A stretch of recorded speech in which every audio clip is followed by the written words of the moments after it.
ಸಿದ್ದರಾಮಯ್ಯ ಅವರು ಮಂಡಿಸಿರ್ತಕ್ಕಂಥ ಈ ಐತಿಹಾಸಿಕ 17ನೇ ಬಾರಿಯ ಬಜೆಟ್ ಮೇಲೆ ನನಗೆ ಮಾತಾಡಲು ಅವಕಾಶ ಕೊಟ್ಟಿದ್ದಕ್ಕಾಗಿ ತಮಗೆ ವಂದಿಸ್ತಾ, ಮಾನ್ಯ ಮುಖ್ಯಮಂತ್ರಿಗಳಾಗಿರ್ತಕ್ಕಂಥ ಸಿದ್ದರಾಮಯ್ಯನವರು ಕರ್ನಾಟಕ ರಾಜ್ಯದಲ್ಲಿ ದಾಖಲೆಯ 17ನೇ ಬಜೆಟ್ ಅನ್ನು ಮಂಡಿಸುವುದು ಸುಮಾರು 4,48,000 ಕೋಟಿಗಳ ಅಧಿಕವಾದ ಬಜೆಟ್ ಆಗಿದ್ದು, ಇದು ಕೇವಲ ಲೆಕ್ಕಪತ್ರ ಗುಚ್ಛವಲ್ಲ, ಇದು ಸಾಮಾಜಿಕ ನ್ಯಾಯ, ಸಮಾನತೆ, ಅಭಿವೃದ್ಧಿ ದಿಕ್ಕಿನಲ್ಲಿ ತಕ್ಕಂಥ ಬಡವರ ಪರವಾಗಿ ಕೆಲಸ ಮಾಡತಕ್ಕಂಥ ಈ ಒಂದು ಕರ್ನಾಟಕವನ್ನು ಅಭಿವೃದ್ಧಿ ಪಥ ಕೊಂಡೊಯ್ಯತಕ್ಕಂಥ ಬಜೆಟ್ ಇದಾಗಿದೆ. ಗೌರವಾನ್ವಿತ ಅಧ್ಯಕ್ಷರೇ, ಈ ಒಂದು ನಮ್ಮ ಡಾಕ್ಟರ್ ಬಾಬಾ ಸಾಹೇಬ್ ಅಂಬೇಡ್ಕರ್ ಅವರು ಒಂದು ಮಾತನ್ನು ಹೇಳ್ತಾ ಇದ್ರು.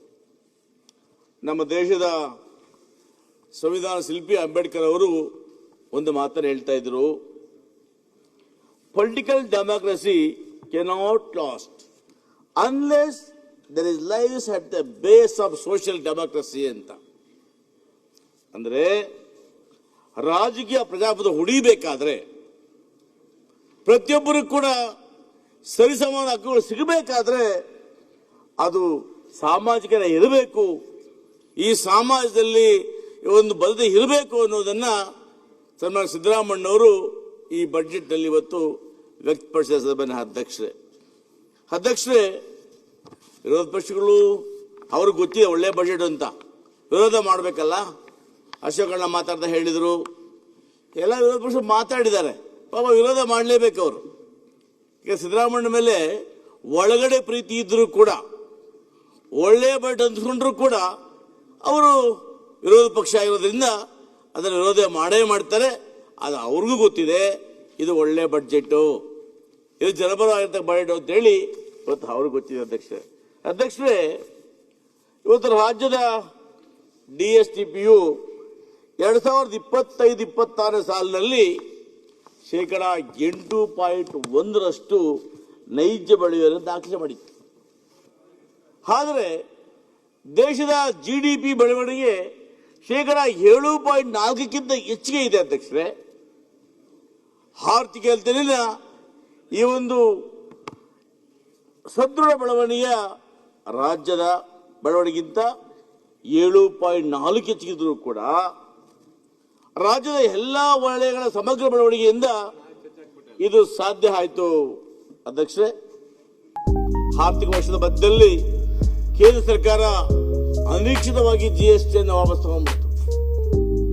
ಅವತ್ತು ನಾವೇನು ಕಳೆದ ವರ್ಷ ಆದಾಯ ಇಟ್ಕೊಂಡಿದ್ವಿ, ಇಷ್ಟು ಬರುತ್ತೆ ಆದಾಯ ಅಂತ, ಆ ಆದಾಯಕ್ಕೆ ಕುಂಠಿತವಾಗಿ ನಮಗೆ ಕೇಂದ್ರ ಸರ್ಕಾರ ಕೊಟ್ಟ ಪೆಟ್ಟು ಸರಿಸುಮಾರು ಅಧ್ಯಕ್ಷರೇ ನಮಗೆ ಒಂದು 10,000 ಕೋಟಿಗಳಷ್ಟು ಕೂಡ ಇವತ್ತು ನಮಗೆ ನಷ್ಟ ಉಂಟಾಗಿದೆ. ಅಧ್ಯಕ್ಷ, ಯಾರಿಂದ? ಕೇಂದ್ರ ಸರ್ಕಾರದವರು, ಗೌರವಾನ್ವಿತ ಪ್ರಧಾನಮಂತ್ರಿಗಳಾಗಿರ್ತಕ್ಕಂಥ ನರೇಂದ್ರ ಮೋದಿ ಸಾಹೇಬರು ಈ ರಾಜ್ಯದಲ್ಲೇ ರಾಜ್ಯಸಭೆಯ ಸದಸ್ಯರಾಗಿ ಆಯ್ಕೆಯಾಗಿ ಅಲ್ಲಿ ಹಣಕಾಸಿನ ಮಂತ್ರಿಯಾಗಿರ್ತಕ್ಕಂಥ ಶ್ರೀಮತಿ ನಿರ್ಮಲಾ ಸೀತಾರಾಮನ್ ರವರ ಕೃಪಾ ಕಟಾಕ್ಷದಿಂದ ಮಧ್ಯಭಾಗದಲ್ಲಿ GSTಯನ್ನು ತಗೊಂಡಿದ್ರಿಂದ ಈ ಒಂದು ರಾಜ್ಯಕ್ಕೆ 10,000 ಕೋಟಿ ನಷ್ಟ ಆಯಿತು. ಅಧ್ಯಕ್ಷರೇ, ಈ ಹಣ ಎಲ್ಲಿಂದ ತರಬೇಕು? ನಿರೀಕ್ಷೆ ಮಾಡಿದ್ವಿ ನಾವು, ಬಜೆಟ್ ಬರುತ್ತೆ ಹಣ ಇದು ಅಂತ, ಬರಲಿಲ್ಲ. ಜೊತೆಗೆ ಅಧ್ಯಕ್ಷರೇ, ಈ ವರ್ಷ ಅದೆಲ್ಲ ಹೋಗುತ್ತೆ ಅಂದ್ರೆ ಸುಮಾರು 15,000 ಕೋಟಿಗೆ ಹೋಗುತ್ತೆ. ಅಧ್ಯಕ್ಷರೇ, GST ನಮಗೆ ಏನು ನೀವು ತೆಗೆದಿದ್ದೀರಿ ಅದು ಈ ವರ್ಷಕ್ಕೆ ಸುಮಾರು 15,000 ಕೋಟಿಗೆ ಹೋಗ್ತದೆ. ಅಧ್ಯಕ್ಷರೇ, ಇವತ್ತು 14ನೇ ಹಣಕಾಸು ಆಯೋಗದ ಶಿಫಾರಸಿನಂತೆ ನಮಗೆ 4.713 ಇದನ್ನ ಇವತ್ತು 15ನೇ ಹಣಕಾಸು ಆಯೋಗ ಶಿಫಾರಸಿನಲ್ಲಿ 3.647ಕ್ಕೆ ಇಳಿಕೆಯಾಗಿದೆ. ಅಂದ್ರೆ ನಮಗೇನು ಕೊಡ್ತಾ ಇದ್ರಿ ನೀವು 15 ಫೈನಾನ್ಸ್ 14 ಫೈನಾನ್ಸು ಹೆಚ್ಚಿಗೆ ಮಾಡೋದನ್ನು ಬಿಟ್ಟು ನೀವು ಕಡಿಮೆ ಮಾಡ್ತಾ ಇದ್ದೀರಿ. ಅಧ್ಯಕ್ಷರೇ, ರಾಜಕೀಯದಿಂದ ಸುಮಾರು 65,000 ಕೋಟಿ ನಷ್ಟ ಆಗುತ್ತೆ ಅಧ್ಯಕ್ಷರೇ. ಇವರ ನೀತಿಯಿಂದ, ಕೇಂದ್ರ ಸರ್ಕಾರದ ನೀತಿಯಿಂದ ನಮಗೆ ಈ ಒಂದರಲ್ಲೇನೆ 65,000 ಕೋಟಿ ಇವತ್ತು ನಮಗೆ ನಷ್ಟ ಆಗುತ್ತೆ ಅಧ್ಯಕ್ಷರೇ. ಈ ಒಂದು ಏನು ರಾಜ್ಯಕ್ಕೆ ಕೇಂದ್ರ ಸರ್ಕಾರ ಮಾಡ್ತಾ ಇದೆ, ಇದ್ರ ಬಗ್ಗೆ ನಮ್ಮ ಮಿತ್ರರು ವಿರೋಧ ಪಕ್ಷದ ಬಿಜೆಪಿ ನಾಯಕರು ಯಾರು ಮಾತಾಡೋದಿಲ್ಲ. ಇಲ್ಲಿಂದ ಆಯ್ಕೆ ಹೋಗಿರ್ತಕ್ಕಂಥ ಲೋಕಸಭಾ ಸದಸ್ಯರು ಕೂಡ ಈ ಬಗ್ಗೆ ಚಕಾರ ಎತ್ತೋದಿಲ್ಲ. ಅಧ್ಯಕ್ಷರೇ, ಇದಾದ ನಂತರ ಈ ಎಲ್ಲ ಆರ್ಥಿಕ ಕಷ್ಟಗಳ ಸಂಕಷ್ಟಗಳ ಮಧ್ಯೆ ನಮ್ಮ ಸರ್ಕಾರ ಒಂದು ಬದ್ಧತೆಯನ್ನು ತೋರಿಸಿ ಇವತ್ತು ಗ್ಯಾರಂಟಿ ಯೋಜನೆ ಜಾರಿ ಮಾಡಿದಾಗಿನಿಂದ, ಅಂದರೆ ಫೆಬ್ರವರಿ 2026 ತನಕ 1,21,598 ಕೋಟಿ ರೂಪಾಯಿಗಳನ್ನು ನಾವು ಇವತ್ತು ಇಷ್ಟೆಲ್ಲ ಕಷ್ಟ ಇದ್ರೂ ಕೂಡ ಕೊಟ್ಟ ಮಾತು ತಪ್ಪಬಾರದು. ಸಿದ್ದರಾಮಯ್ಯ ಇತಿಹಾಸದಲ್ಲಿ ಅವರ್ಯಾವತ್ತು ಕೊಟ್ಟ ಮಾತು ತಪ್ಪಿಲ್ಲ, ತಪ್ಪಬಾರದು. ಈ ಬಡವರಿಗೆ ನಾವು ಗ್ಯಾರಂಟಿ ಕೊಟ್ಟಿದ್ದೇವೆ ಅಂತ ಹೇಳಿ ಆ ಗ್ಯಾರಂಟಿಯನ್ನು ಕೂಡ ಇವತ್ತು ಒದಗಿಸಿ ನಮ್ಮ ಸರ್ಕಾರ 1,21,598 ಕೋಟಿ ರೂಪಾಯಿಗಳನ್ನು ಇವತ್ತು ನಾವು ಕೊಟ್ಟಿದ್ದೀವಿ ಅಧ್ಯಕ್ಷರೇ. ಅಧ್ಯಕ್ಷರೇ, ಇನ್ನು ಮುಂದುವರೆದು ನಮ್ಮ ಬದ್ಧತೆ ಹೇಗಿದೆ ಅಧ್ಯಕ್ಷ ಅಂದರೆ 26-27 ಸಾಲಿಗೆ ಗ್ಯಾರಂಟಿ ಯೋಜನೆಗಳಿಗೆ ಇವತ್ತು ನಾವು 51,280 ಕೋಟಿ ರೂಪಾಯಿಗಳನ್ನು ಕೂಡ ಇವತ್ತು ಈ ಬಜೆಟ್ ನಲ್ಲಿ ಸಿದ್ದರಾಮಯ್ಯ ಇಟ್ಕೊಂಡಿದ್ದಾರೆ. ಅಂದರೆ ಈ ಸರ್ಕಾರಕ್ಕೆ ಗ್ಯಾರಂಟಿಗಳನ್ನ ತೆಗಿತಕ್ಕಂಥ ಉದ್ದೇಶ ಇಲ್ಲ. ನಾವು ಕೊಟ್ಟ ಮಾತಿನಂತೆ ಬಡವರಿಗೆ ಈ ಯೋಜನೆಗಳಿಂದ ತಲುಪಿಸ್ತಾ ಇದ್ದೀವಿ ಅಧ್ಯಕ್ಷರೇ. ಇವತ್ತು ಸಾಮಾಜಿಕ ಕಲ್ಯಾಣ ಜೊತೆಗೆ ದೀರ್ಘಕಾಲದ ಆರ್ಥಿಕ ಪರಿಸ್ಥಿತಿಯನ್ನು ನೋಡಿದಾಗ ನಮ್ಮ ಸರ್ಕಾರ ಇವತ್ತು ಉದ್ಯೋಗವನ್ನು ಸೃಷ್ಟಿ ಮಾಡಲಿಕ್ಕೆ, ಮೂಲಸೌಕರ್ಯ ಅಭಿವೃದ್ಧಿಗಾಗಿ ಸಮರ್ಪಕ ಅನುದಾನವನ್ನು ಬಜೆಟ್ ಕೊಟ್ಟಿದ್ದೀವಿ ಅಧ್ಯಕ್ಷರೇ. 26-27 ಸಾಲಿನಲ್ಲಿ ಸುಮಾರು 84,567 ಕೋಟಿ ರೂಪಾಯಿಗಳನ್ನು ಬಂಡವಾಳ ಯೋಜನೆಗಳಿಗೆ ಒದಗಿಸಲಾಗಿದೆ. ಅಧ್ಯಕ್ಷರೇ, ಸರ್ಕಾರ ಪಾಪಾರ ಆಗಿದ್ರೆ, ವಿರೋಧ ಪಕ್ಷದ ರೀತಿ ಹೇಳಿದ್ರೆ ಇಷ್ಟು ಹಣವನ್ನು ಬಂಡವಾಳಕ್ಕೆ ಕೊಡಲಿಕ್ಕೆ ಸಾಧ್ಯ ಆಗ್ತಾ ಇತ್ತು ಅಧ್ಯಕ್ಷರೇ. ಇದಂತೆ ನಮ್ಮ ಈ ಸರ್ಕಾರದ ಅವಧಿಯಲ್ಲಿ ಈವರೆಗೂ ಕೂಡ 2,81,671 ಕೋಟಿ ರೂಪಾಯಿಗಳನ್ನು ಬಂಡವಾಳ ಯೋಜನೆಗಳು ನಾವು ಇವತ್ತು ಕೊಟ್ಟಿದ್ದೀವಿ ಅಧ್ಯಕ್ಷರೇ. ಅಂದರೆ ಈ ಸರ್ಕಾರಕ್ಕೆ ಬಂಡವಾಳ ಹೂಡ್ತಕ್ಕಂಥವರಿಗೆ ಸಹಾಯ ಮಾಡಲಿಕ್ಕೆ ಇಚ್ಛಾಶಕ್ತಿ ಇದೆ ಅನ್ನೋದನ್ನ ಸಿದ್ದರಾಮಯ್ಯನವರ ಬಜೆಟ್ನಲ್ಲಿ ಗೊತ್ತಾಗುತ್ತೆ ಅಧ್ಯಕ್ಷರೇ.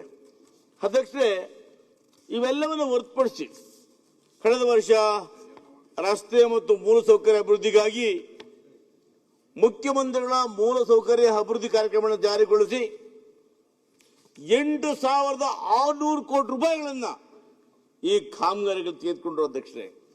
ಇದರ ಹಂತವಾಗಿ ಇವತ್ತು ಮತ್ತೆ ಮುಂದುವರೆದು 26-27 ಸಾಲಿನಲ್ಲಿ 4,000 ಕೋಟಿ ರೂಪಾಯಿಗಳನ್ನು ಕೂಡ ಇಟ್ಕೊಂಡಿದೆ ಅಧ್ಯಕ್ಷರೇ. ವಿರೋಧ ಪಕ್ಷದ ನಮ್ಮ ಮಿತ್ರರು ಹೇಳ್ತಾ ಇದ್ರು, ಸಿದ್ದರಾಮಯ್ಯ ಅವರು ನಮಗೆ 25 ಕೋಟಿ ಮಾತ್ರ ಕೊಟ್ಟರು ಅಂತ. ಅಧ್ಯಕ್ಷರೇ, ನಾನು ಕಂಡಾಗೆ, ನಾನು ಕೂಡ 5 ಮುಖ್ಯಮಂತ್ರಿಗಳನ್ನ ಕಂಡಿದ್ದೆ ಸದನ ಬಂದ ಮೇಲೆ. ಅಧ್ಯಕ್ಷರೇ, ಇದು ಯಡಿಯೂರಪ್ಪರು ಇದ್ರು. ಪಾಪ ಯಡಿಯೂರಪ್ಪರು ಇವತ್ತು ನಾವು ಗೌರವಿಸ್ತೇವೆ. ಅವ್ರನ್ನ ಇವತ್ತು ಅಪ್ಪಾಜಿ ಅಂತ ಕರೀತೀವಿ ಯಡಿಯೂರಪ್ಪರನ್ನ. ಯಾಕಂದ್ರೆ ಅವ್ರು ಯಾವುದೇ ಪತ್ರ ಕೊಟ್ಟಾಗ ಅದಕ್ಕೆ ಒಂದಿಷ್ಟು ಹಣ ಮಂಜೂರು ಮಾಡ್ತಾ ಇದ್ರು. ಇನ್ನು ಸಿದ್ದರಾಮಯ್ಯ ಅವರು ಬಿಡಿ, ಹಿಂದೆ 13-18 ತನಕ ದಾನಸುರ ಕರ್ಣ ಇದ್ದಂಗೆ. ರೇವಣ್ಣ ಹೋದ್ರು ಕೊಡೋರು, ಅಶೋಕಣ್ಣ ಹೋದ್ರು ಕೊಡೋರು, ಯಾರು ಹೋದ್ರು ಕೂಡ ಪತ್ರ ತಕ್ಷಣ ಬರೆಯೋರು. ಅವ್ರಿಗೆ ಅವರು ಇವರು ಭೇದ ಭಾವ ಇರಲಿಲ್ಲ. ಆದರೆ ಗೌರವ ಬೊಮ್ಮಾಯಿಯವರ ಕಾಲದಲ್ಲಿ ತಾವು ಇದ್ರಿ, ನಾನು ಇದ್ದೆ, ಅವರು 100 ರೂಪಾಯಿ ಕೂಡ ಬರಿತಾ ಇರಲಿಲ್ಲ. ಅವತ್ತಿನ ವಿದ್ಯಮಾನ ಕಣ್ಣಾರೆ ಕಂಡಿದ್ದೇವೆ ನಾವು.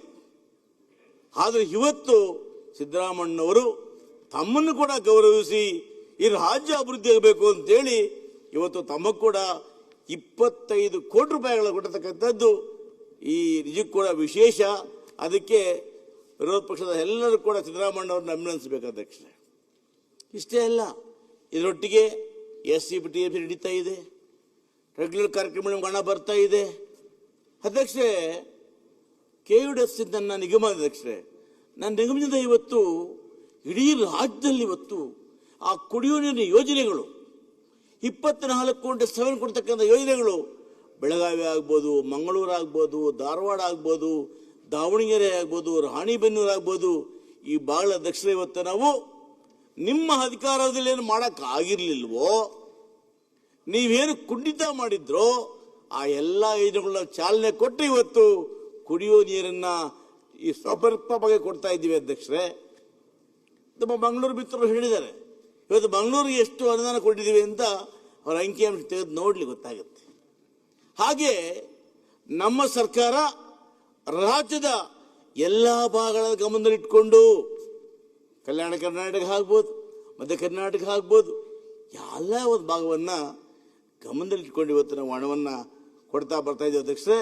ಅದಕ್ಕೆ ಇವತ್ತು ಸಿದ್ದರಾಮಯ್ಯವರು ಏನಿವತ್ತು ಎಲ್ಲರಿಗೂ ಸಮಾನ ಹಣ ಕೊಟ್ಟಿದ್ದಾರೆ, ಅದಕ್ಕೆ ತಾವೆಲ್ಲ ಕೂಡ ಅಭಿನಂದಿಸಬೇಕು ಅನ್ನೋ ಮಾತನ್ನು ಕೂಡ ಹೇಳ್ತಾ ಅಧ್ಯಕ್ಷರೇ, ಇವತ್ತು ನೋಡಿ ವಿರೋಧ ಪಕ್ಷ ಆರೋಪಗಳು ಮಾಡ್ತಾರೆ, ಬಯೋಟಲ್ ಚೊಂಬ್ ಕೊಟ್ಟಿದ್ದಾರೆ ಅಂತ.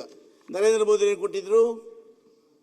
ನರೇಂದ್ರ ಮೋದಿ ಸಾಹೇಬರು ಅಧಿಕಾರಕ್ಕೆ ಬರಬೇಕಾದ್ರೆ ಅವರು ಹೇಳಿದ ಭಾಷಣದಲ್ಲಿ, ನಾವು ಅಧಿಕಾರಕ್ಕೆ ಬಂದರೆ ಪ್ರತಿಯೊಬ್ಬ ಬಡವರು ಕೂಡ 15 ಲಕ್ಷ ಅಕೌಂಟ್ಗೆ ಹಾಕ್ತೀವಿ ಅಂತ ಹೇಳಿದರು.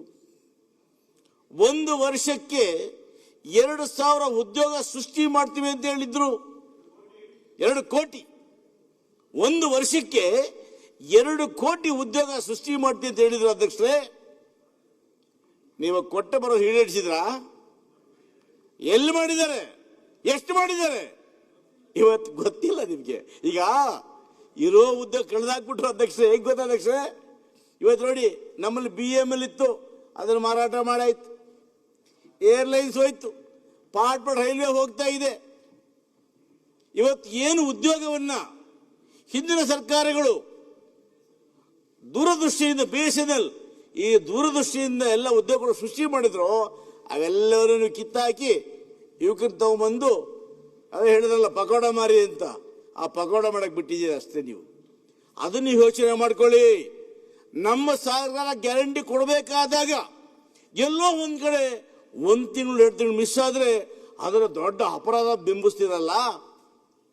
ನಿಮ್ಮ ಮಹತೆಯಲ್ಲಿ ಈ ದೇಶ ಕಂಡಂತಹ, ತಾವೇ ಹೇಳ್ತೀರಿ ದೇವರು ಅಂತ, ನಿಮ್ಮ ದೇವರು ಕೊಟ್ಟ ಮಾತಲ್ಲಿ ಸ್ವಾಮಿ, ಅದ್ರ ಬಗ್ಗೆ ಯಾವತ್ತೂ ಮಾತಾಡಲ್ಲ ನೀವು. ಅಧ್ಯಕ್ಷರೇ, ಇದು central government budget, state government budget, ಇದು ಬಜೆಟ್ ನಿಮ್ಮದು ಹೇಳ್ಬೇಕಲ್ಲ ಅಣ್ಣ. ಅಣ್ಣ ಅಣ್ಣ ನೀವ್ ಹೇಳಿದೇನಣ್ಣ? ಈಗ ಅವರು ಉದ್ಯೋಗ 3 ವರ್ಷದಲ್ಲಿ ಎಷ್ಟು ಕೊಟ್ಟಿದ್ದಾರೆ ಅಂತ ಹೇಳ್ಬಿಟ್ರೆ ಅಣ್ಣ ನೀವ್ ಹೇಳಿದೇನಣ್ಣ? ಈಗ ನಾನು ಹೇಳಿದ ತಪ್ಪಿದ್ಯಾ? ಇದು ಬಜೆಟ್ ಕರ್ನಾಟಕದ್ದೇ, ಉದಾಹರಣೆ ಕೊಟ್ಟೆ ಅಷ್ಟೇ. ದೇವರು ನೀವೆಲ್ಲ ಹಿರಿಯರು. ಹಾಗೆ ಇವತ್ತು ನಮ್ಮ ಬಜೆಟ್ ಅಲ್ಲಿ ಸಿದ್ದರಾಮಯ್ಯ ಹಾಗೆ ಮಾಡಿಲ್ಲ ಅಧ್ಯಕ್ಷರೇ. ಈ ರಾಜ್ಯದ ಸರ್ವತೋಮುಖ ಅಭಿವೃದ್ಧಿಗೆ ಇದೆಲ್ಲ ಸೌಲಭ್ಯಗಳು ಕೊಟ್ಟಿದ್ದಾರೆ ಅಧ್ಯಕ್ಷರೇ. ಇವತ್ತು ಹೇಳ್ತೀನಿ, ಇವತ್ತು ಆದಾಯ ವೆಚ್ಚ ರೆವಿನ್ಯೂ ಎಕ್ಸ್ಪೆಂಡಿಚರ್ 3,05,000 ಕೋಟಿ. ಹಾಗೇನೆ ಮುಂಗಡ ವೆಚ್ಚ ಕ್ಯಾಪಿಟಲ್ ಎಕ್ಸ್ಪೆಂಡಿಚರ್ 68,500 ಕೋಟಿ. ಸಾಮಾಜಿಕ ಕ್ಷೇತ್ರದ ಸೋಷಿಯಲ್ ಸೆಕ್ಟರ್ ಎಕ್ಸ್ಪೆಂಡಿಚರ್ ಬಜೆಟ್ ಇವತ್ತು 1,58,000 ಕೋಟಿ ಕೊಡೋದ್ರ ಮುಖಾಂತರ ನಮ್ಮ ಸರ್ಕಾರ ಇಡೀ ಭಾರತ ದೇಶದಲ್ಲಿ ಅತ್ಯುನ್ನತವಾಗಿರ್ತಕ್ಕಂಥ ಉತ್ತಮವಾಗಿರ್ತಕ್ಕಂಥ ದಾಖಲೆಯನ್ನ ಈ ರಾಜ್ಯ ಕಂಡಂತ ಉತ್ತಮ ಮುಖ್ಯಮಂತ್ರಿ ಸಿದ್ದರಾಮಯ್ಯ ಮಂಡಿಸುವ ಮುಖಾಂತರ ಈ ರಾಜ್ಯಕ್ಕೆ ಬೆಳಕನ್ನು ಚೆಲ್ಲಿದ್ದಾರೆ ಅಧ್ಯಕ್ಷರೇ. ಇಷ್ಟೇ ಅಲ್ಲ, ಇವತ್ತು ನಮ್ಮ ಕಟ್ಟಡ ಕಾರ್ಮಿಕರು ಹಿಂದೆ ಪಾಪ ಅವ್ರನ್ನ ಯಾರು ಗಮನಿಸ್ತಾನೆ ಇರಲಿಲ್ಲ. ನಾವು ನೀವೆಲ್ಲ ಕೂಡ ಸುಭದ್ರವಾಗಿ ಮನೆಯಲ್ಲಿ ವಾಸ ಮಾಡ್ತೀವಿ ಅಂದರೆ ಅದಕ್ಕೆ ಮೂಲ ನಮ್ಮ ಕಟ್ಟಡ ಕಾರ್ಮಿಕರು. ನಮ್ಮ ಸಂತೋಷ್ ಲಾಡ್ ಅವರು ನಮ್ಮ ಕಾರ್ಮಿಕ ಸಚಿವರು ಇವತ್ತು ಅವರು ಮಹತ್ತರವಾದ ಯೋಜನೆ ಹಾಕ್ಕೊಂಡ್ರು. ಅಧ್ಯಕ್ಷರೇ, ಕಟ್ಟಡ ಕಾರ್ಮಿಕರ ಮಕ್ಕಳು ಕೂಡ ವಿದ್ಯಾಭ್ಯಾಸ ಮಾಡಬೇಕು. ಅವರು ಮುಂದೆ ಒಳ್ಳೆ ವಿದ್ಯಾಭ್ಯಾಸವನ್ನು ಮಾಡಿ ಅವರ ಭವಿಷ್ಯವನ್ನು ರೂಪಿಸ್ಕೋಬೇಕು ಅಂತೇಳಿ ಅಧ್ಯಕ್ಷರೇ, ಈ ಒಂದು ರಾಜ್ಯದಲ್ಲಿ 42 ಶ್ರಮಿಕ ವಸತಿ ಶಾಲೆಗಳನ್ನು ಕೊಟ್ಟು ಇನ್ನು ಹೆಚ್ಚುವರಿಯಾಗಿ 61 ಶ್ರಮಿಕ ವಸತಿ ಶಾಲೆಗಳು ಅಂದರೆ ಅಧ್ಯಕ್ಷರೇ, ಈ ಒಂದೊಂದು ಶಾಲೆಗೆ ಕಡಿಮೆ ಅಂದರೆ 35 ಕೋಟಿ ಆಗುತ್ತೆ ಅಧ್ಯಕ್ಷರೇ. ಇಂಥ ದೊಡ್ಡ ಮನುಷ್ಯನ ಹಿಂದೆ ಸರ್ಕಾರ ಯಾವುದು ಮಾಡಿರಲಿಲ್ಲ. ನೀವು ಕಾರ್ಮಿಕರ ಬಗ್ಗೆ ಕಾಳಜಿ ತೋರಿಸಿರ್ಲಿಲ್ಲ. ಇವತ್ತು ಅಷ್ಟೇ ಅಲ್ಲ, ಇವತ್ತು ಕಾರ್ಮಿಕರಿಗೆ ಸುಮಾರು 72 ಸೌಲಭ್ಯಗಳ ಕೊಡೋದ್ರ ಮುಖಾಂತರ ಆ ಕಾರ್ಮಿಕರ ಬದುಕನ್ನು ಇವತ್ತು ನಾವು ಹಸನು ಮಾಡಲಿಕ್ಕೆ ಕೊಟ್ಟಿದ್ದೀವಿ ಅಧ್ಯಕ್ಷರೇ. ಅದಕ್ಕಾಗಿ ಇವತ್ತು ಏನು ನಮ್ಮ ಕಲ್ಯಾಣ ಕರ್ನಾಟಕ ಮೂಲಸೌಕರ್ಯಗಳಿಗೆ ಇವತ್ತು 5,000 ಕೋಟಿಯನ್ನು ಇವತ್ತು ಅನುಷ್ಠಾನಗೊಳಿಸುವ ಉದ್ದೇಶಿಸಲಾಗಿದೆ ಅಧ್ಯಕ್ಷರೇ. ರಾಜ್ಯದ ಪ್ರಮುಖ ಇಲಾಖೆಯಲ್ಲಿರ್ತಕ್ಕಂಥ ಖಾಲಿ ಹುದ್ದೆಗಳನ್ನು ಕೂಡ ತುಂಬುವುದಕ್ಕೆ ನಮ್ಮ ಸರ್ಕಾರ ಆಸಕ್ತವಾಗಿದೆ. ಆ ಒಳ ಮೀಸಲಾತಿ ಸ್ವಲ್ಪ ತೊಡಕಾದ್ರಿಂದ ತಡ ಆಯಿತು. ಇವತ್ತು ಆ ಒಳ ಮೀಸಲಾತಿ ವಿಚಾರದಲ್ಲಿ ಎಲ್ಲ ಪಕ್ಷ ಸೇರಿದಂತ ಎಡಗೈ ಬಲಗೈ ಹೀಗೆ ಎಲ್ಲರೂ ಸೇರ್ಕೊಂಡು ಇವತ್ತು ಒಂದು ಸಂಧಾನಕ್ಕೆ ಬಂದಿದ್ದಾರೆ. ಕಾನೂನಾತ್ಮಕವಾಗಿ ರಚನೆ ಮಾಡಿ ಅದನ್ನು ಕೂಡ ಶೀಘ್ರವಾಗಿ ಇತ್ಯರ್ಥ ಮಾಡುವುದಾಗಿ ಸನ್ಮಾನ್ಯ ಮುಖ್ಯಮಂತ್ರಿಗಳು ತಿಳಿಸಿರೋದ್ರಿಂದ ಆ ಇತ್ಯರ್ಥವಾದ ನಂತರ ತಕ್ಷಣ ಕೂಡ ಎಲ್ಲರೂ ಉದ್ಯೋಗ ಕೊಡ್ತಕ್ಕಂಥ ಕೆಲಸವನ್ನು ಮಾಡಲಾಗ್ತದೆ ಅಧ್ಯಕ್ಷರೇ. ಈ ವರ್ಷ ಸರಿಸುಮಾರು 56,432 ಹುದ್ದೆಗಳನ್ನು ಈ ಸರ್ಕಾರ ಈಗಾಗಲೇ ಅದನ್ನು ಭರ್ತಿ ಮಾಡಲಿಕ್ಕೆ ಇವತ್ತು ಫೈನಾನ್ಸ್ ಇಲಾಖೆ ಕೂಡ ಅನುಮೋದನೆ ಕೊಟ್ಟಿದೆ ಅಧ್ಯಕ್ಷರೇ. ಇನ್ನು ನಮ್ಮ ಗೌರವಯುತ ಕೇಂದ್ರ ಸರ್ಕಾರದವರು ಬಡವರ ಜೀವನದ ಯೋಜನೆ ಮನ್ರೇಗಾ ಅದನ್ನು ರದ್ದು ಮಾಡಿ ಇವತ್ತು ಜಿ ರಾಮ್ಜಿ ತಂದು 40% ನಮ್ಮ ರಾಜ್ಯ ಕೊಡಬೇಕು ಅಂತ ತಂದರು ಅಧ್ಯಕ್ಷರೇ. ಹಿಂದೆ ನಾವು ಕಟ್ಟತಕ್ಕಂಥ GST ಹಣದಲ್ಲಿ ನೀವು ಗಾಂಧೀಜಿ ಕಡ್ಡ ಕನಸನ್ನು ನನಸು ಮಾಡಬೇಕು ಅಂತ ಹೇಳಿ ಗ್ರಾಮಗಳಲ್ಲಿ ನೀವು ಉದ್ಯೋಗ ಖಾತೆ ನಿವಾರಣೆ ಮಾಡಿದ್ದೆವು. ಅದನ್ನು ತೆಗೆದು ಇವತ್ತು ನೀವು ನಮ್ಮ ಮೇಲೆ ಬರೆ ಹಾಕಿದ್ದೀರಿ ಅಧ್ಯಕ್ಷರೇ. ಸುಮಾರು ಇದರಿಂದ ಸರ್ಕಾರದ ಮೇಲೆ 2,000 ಕೋಟಿ ಅಧಿಕ ಹೊರೆ ಆಗುತ್ತೆ ಅಧ್ಯಕ್ಷರೇ. ಇನ್ನು ಕೇಂದ್ರ ಸರ್ಕಾರ ಬರ್ತಾ ಇದ್ದವ್ರು ಹೇಗಿತ್ತು ಅಂದರೆ ನಮ್ಮ ಜಲಜೀವನ್ ಮಿಷನ್ ಅಧ್ಯಕ್ಷರೇ ಜಲಜೀವನ್ ಮಿಷನಲ್ಲಿ ಈವರೆಗೂ ಸೆಂಟ್ರಲ್ ಕೊಟ್ಟಿರ್ತಕ್ಕಂಥದ್ದು 11,780 ಕೋಟಿ ಮಾತ್ರ ಅಧ್ಯಕ್ಷರೇ.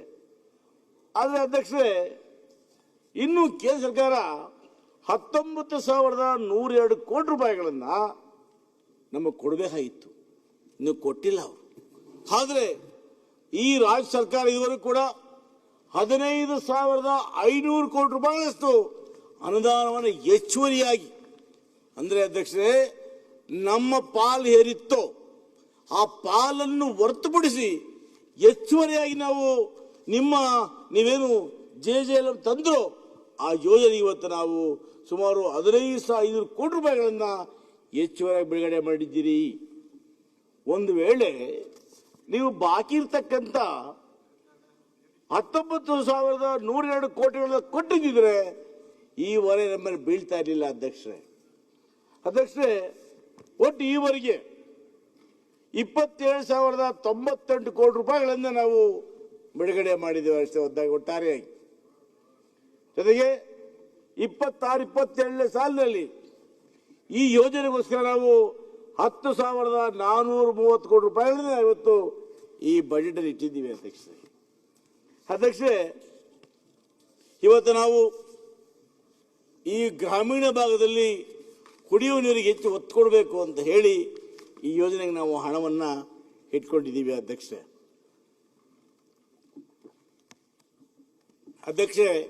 ಕೃಷಿ ಇಲಾಖೆ ಅವ್ರು ಹೇಳ್ತಾರೆ ರೈತರಿಗೇನು ಮಾಡಲಿಲ್ಲ ಸರ್ಕಾರ.